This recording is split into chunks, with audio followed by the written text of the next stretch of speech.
Dua kelompok remaja terlibat aksi tawuran di Kampung Bahari, Tanjung Priok, Jakarta Utara.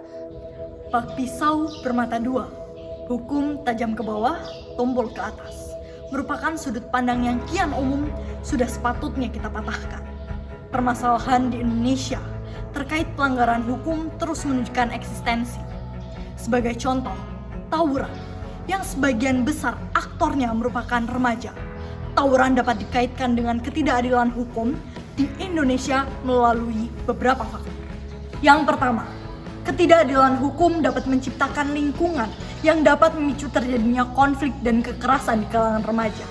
Dan jika mereka merasa bahwa tidak adanya keadilan hukum, maka mereka akan melakukan cara lain untuk menyelesaikan masalah, salah satunya dengan tawuran.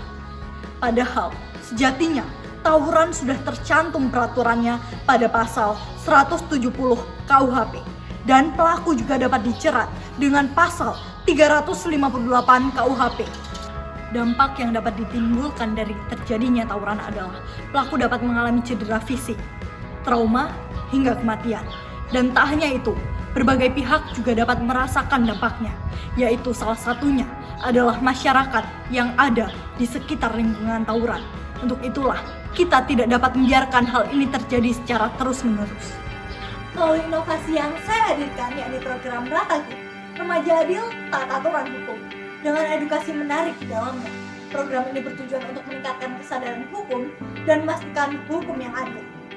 Jika saya menjadi anggota DPR RI, saya akan memanfaatkan fungsi legislasi untuk membentukkan kebijakan yang berisikan. Yang pertama, pembentukan kebijakan yang berisikan terkait peningkatan kesadaran hukum di kalangan remaja secara masif yang bekerja sama dengan sekolah, pemerintah, dan masyarakat. Yang kedua, mempertegas kebijakan yang berkaitan dengan tawuran untuk memberikan konsekuensi yang adil bagi pelaku. Yang ketiga, melibatkan peran masyarakat dalam pembentukan legislasi bersama konsultasi publik. Dengan fungsi anggaran, saya akan mengoptimalkan anggaran yang ada untuk kegiatan pencerdasan hukum di kalangan remaja bersama Kemdikbud RI.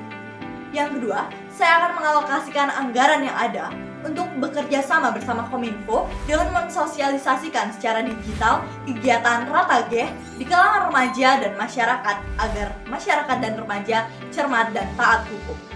Dengan fungsi pengawasan, saya akan mengawasi kebijakan dimulai dari perencanaan hingga pelaksanaan untuk memastikan penggunaan dana publik secara transparan untuk hukum yang berkeadilan. Sebagai generasi muda, sudah saatnya kita ciptakan hukum yang berkeadilan. Jangan sampai hukum kuat di satu pihak dan lemah di pihak lainnya. Saya, Lutfia Nurreza dari Dapil 1 Lampung, siap berkontribusi pada Parlemen Remaja tahun 2023.